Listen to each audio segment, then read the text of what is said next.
उद्धव ठाकरे यांच्या हिंगोली दौऱ्याने संपूर्ण मराठवाड्याच्या राजकीय पटलावर एक अभूतपूर्व आणि अत्यंत वादळी वातावरण निर्माण केले। हिंगोली लोकसभा मतदारसंघाचे नवनिर्वाचित खासदार नागेश पाटील आष्टीकर यांच्यासह ठाकरे गटाच्या 6 खासदारांनी अचानक एकनाथ शिंदे यांच्या शिवसेनेत प्रवेश केल्यानंतर निर्माण झालेला राजकीय भूकंपाची तीव्रता या दौऱ्याच्या निमित्ताने स्पष्टपणे दिसून येते। एकीकडे दिल्लीच्या राजकारणात आणि राज्यातील सत्तेच्या समीकरणात मोठे फेरबदल होत असताना दुसरीकडे हिंगोलीतील तळागाळातील शिवसैनिक आणि निष्ठावंत मतदार मात्र कमालीचे आक्रमक झाले आहेत।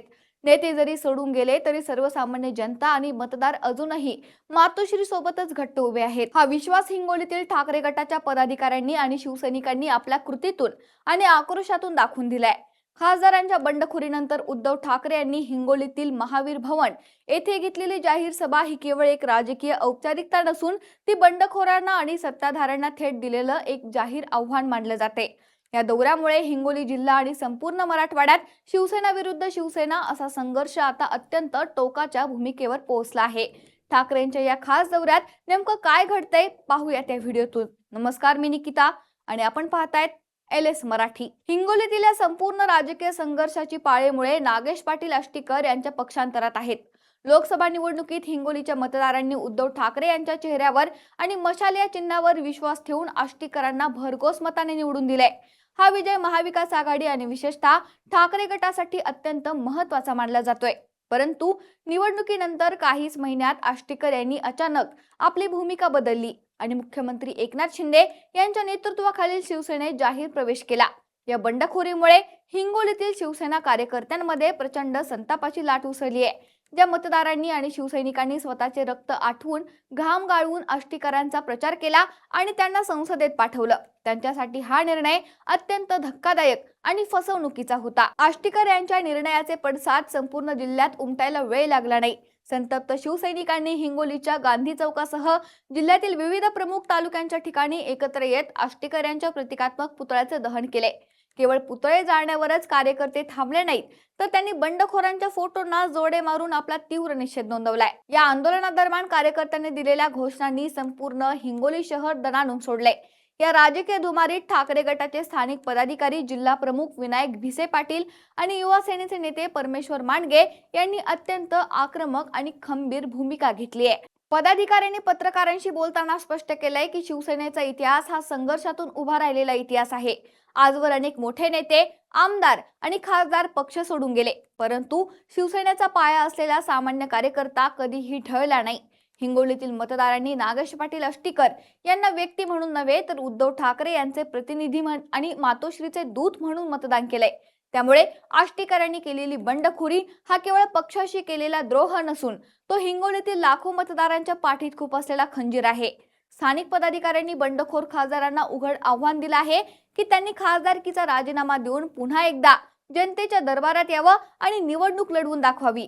जनतेचा कौल काय असतो हे त्यांना तात्काळ समजेल।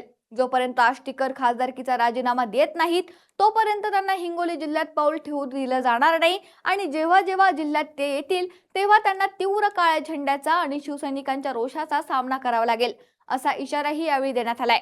या पार्श्वभूमीवर उद्धव ठाकरे यांचा आजचा हिंगोली दौरा हा संघटनात्मक दृष्ट्या अत्यंत महत्त्वपूर्ण आणि कार्यकर्त्यांना उभारी देणारा ठरलाय। खासदारांच्या बंडखोरीनंतर कार्यकर्त्यांमध्ये मनोधैर्य खचू नये आणि पक्ष अजून तितक्याच ताकदीने मैदानात उभा आहे हा संदेश देण्यासाठी उद्धव ठाकरे यांनी थेट बंडखोरांच्या बालेकिल्ल्यात येण्याचा धाडस दाखवले।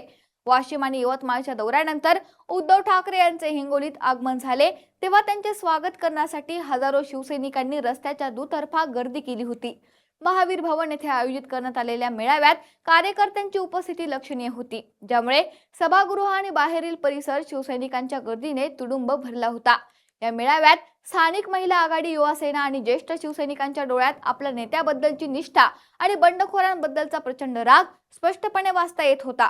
महावीर भवन येथील जाहीर सभेत बोलताना उद्धव ठाकरे यांनी आपल्या नेहमीच्या शैलीत बंडखोरांवर आणि राज्यातील सत्ताधाऱ्यांवर कडाडून टीका केली आहे। त्यांनी सांगितलं की ज्यांना मी मोठं केलं, ज्यांना पक्षाने उमेदवारी दिली आणि ज्यांच्यासाठी शिवसैनिकांनी अहोरात्र कष्ट उपसले ते आज सत्तेच्या आणि पैशाच्या मोहापायी पक्षाशी गद्दारी करतायत, परंतु मला नेत्यांच्या जाण्याने काहीही फरक पडत नाही। कारण जोपर्यंत माझा हा निष्ठावंत सामान्य कार्यकर्ता आणि मतदार माझ्यासोबत आहे, तोपर्यंत शिवसेना संपवण्याचं स्वप्न पाहणाऱ्यांना कधीही यश येणार नाही. उद्धव ठाकरे यांनी हिंगोलीच्या जनतेचे आभार मानताना म्हटले, तुम्ही लोकसभेला दाखवून दिलं होतं की निष्ठा काय असते, आणि आता पुन्हा एकदा या बंडखोरांना त्यांची जागा दाखवून देण्याची वेळ आली आहे. त्यांच्या या विधानाला उपस्थित जनसमुदायाने टाळ्यांच्या कडकडाटात आणि घोषणांच्या गजरात प्रचंड प्रतिसाद दिलाय. या सभेमुळे मरगळ आलेल्या कार्यकर्त्यांमध्ये एक नवीन ऊर्जा आणि चैतन्य निर्माण झालंय. दुसरीकडे बंडखोर खासदार नागेश पाटील अष्टीकर यांनी सोशल मीडियाच्या माध्यमातून आपल्या समर्थकांद्वारे आपली बाजू मांडण्याचा प्रयत्न केलाय. त्यांनी एका व्हिडिओ संदेशात म्हटलं आहे की आपण घेतलेला निर्णय हा वैयक्तिक स्वार्थासाठी नसून हिंगोली लोकसभा मतदारसंघाच्या प्रलंबित विकास कामांना गती देण्यासाठी आणि मोठ्या प्रमाणावर विकास निधी आणण्यासाठी घेतलाय. विरोधी पक्षात राहून मतदारसंघाचे प्रश्न सुटू शकत नसल्यामुळे जनतेच्या हितासाठी आपण सत्ताधारी गटात सामील झालो आहोत. आपण बाळासाहेब ठाकरे यांच्या विचारांशी आणि मूळ शिवसेनेच्या तत्वांशी कधीही प्रतारणा केलेली नाही, असा दावाही त्यांनी केलाय. मात्र आष्टीकर यांचा हा दावा हिंगोलीतील सामान्य मतदारांच्या आणि शिवसैनिकांच्या गळी उतरताना दिसत नाही. आणि खरं सांगायचं तर आपण सर्वांना माहिती आहे की खूप दिवसापासून आपण पाहतोय की सत्तेशिवाय कुठलेही कामं कार्यकर्त्याची होत नाहीये. त्यामुळे कदाचित या सगळ्या गोष्टीचा जे काही मी पाऊल उचललं त्याच्या मागचं एक मोठं कारण असू शकते की माझ्या मतदारसंघामध्ये विकास कामे करावं लागतील. लोकांनी खूप मोठ्या आशेनं मला निवडून दिलेलं आहे आणि मला त्यांची कामं करणं कर्मप्राप्त आहे. आणि तुम्हालाही माहिती आहे सगळ्याला की आपल्याला कुठल्याही प्रकारची निधी मिळत नव्हती. माझ्याकडं जे असणारे 5 कोटी रुपये जे एमपी लाडमधून मिळतात ते अतिशय अपुरे आहेत आणि प्रत्येक गावात गेले की प्रत्येकाला काही ना काहीतरी अपेक्षा आहे. ज्यांनी खूप मोठ्या आशेनं मला खासदार म्हणून निवडून दिलेलं आहे. तर मी यांची कामे कशी करायची किंवा निधी कुठून मिळवायचा किंवा मग लोकांची जी काही कामं असतील मग तहसीलमधले असो, पंचायतमधले असो, नगरपंचायतमधले असो, नगरपालिकेतले कोणचे फॉरेस्टचे असो किंवा कुणाचे कुठलेही जे काही कामं करायची असतील तर तुम्हाला सगळ्याला माहिती आहे की हे कामं होत नव्हते. सत्तेमध्ये असल्याशिवाय करता येत नव्हते. त्यामुळे हे पाऊल उचललं असेल. विकास कामांचं कारण हे केवळ पक्षांतराचं समर्थन करण्यासाठी दिलेली एक पळवाट आहे, अशीच भावना सध्या हिंगोलीच्या जनतेमध्ये प्रबळ आहे. हिंगोलीतील या संपूर्ण राजकीय घडामोडींमुळे आगामी विधानसभा आणि स्थानिक स्वराज्य संस्थांच्या निवडणुकांचं गणित पूर्णपणे बदलणार असल्याचं चिन्ह आहे. ठाकरे गटाने आता थेट जनतेच्या न्यायालयात जाण्याचा निर्णय घेतला असून गद्दारी विरुद्ध निष्ठा हाच प्रचाराचा मुख्य मुद्दा बनलाय. आजच्या दौऱ्याने आणि सभेने हे सिद्ध केलं आहे की जरी वरच्या पातळीवरील नेते आणि लोकप्रतिनिधी पक्षांतर करत असले तरी तळागाळातील मतदार आणि निष्ठावंत शिवसैनिक असूनही मातोश्री आणि उद्धव ठाकरे यांच्या पाठीशी भक्कमपणे उभे आहेत. हिंगोलीत लागलेली ही राजकीय ठिणगी राजकारणाला कोणती नवी दिशा देते आणि जनता मतपेटीतून या बंडखोरीचा कसा हिशोब चुकता करते हे पाहणं अत्यंत महत्त्वाचं ठरेल. Bureau report, LS Marathi.